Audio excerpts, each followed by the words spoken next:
Magandang araw sa ating lahat mga Kainiting TV, mga kababayan. Narito na po ang ating weather update. Ngayong Lunes, October 14, 2024, alas 8 ng umaga. Kasalukuyan, apektado po ng shear line ang extreme northern Luzon. Easterly sa eastern section ng Luzon at Visayas. Local thunderstorms naman sa Mindanao. Dahil nga po sa shear line, magiging maulap ang kalangitan at may pulupulong pag-ulan, pagkulog at pagkidlat sa Batanes. At magiging maulap din ang kalangitan at may kalat-kalat na pag-ulan sa Cagayan, Cagayan Valley, Isabela, Aurora, Quezon, Camarines Norte at Camarines Sur. Dahil po naman sa easterlies. Maganda naman ang panahon at maliwalas ngayong umaga sa Metro Manila at sa natitirang bahagi ng bansa. Ngunit ngayong umaga pa lang may pag-ulan na, pagkulog at pagkidlat sa Batangas at Oriental Mindoro. Nadulot pa rin ang localized thunderstorms. Mamayang hapon aasahan pa rin natin ang mga localized thunderstorms na mabubuo sa halos buong bansa.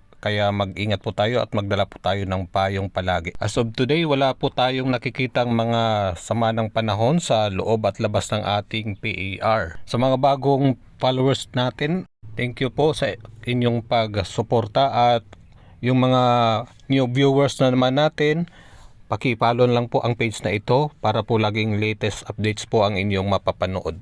Thanks for watching and bye for now.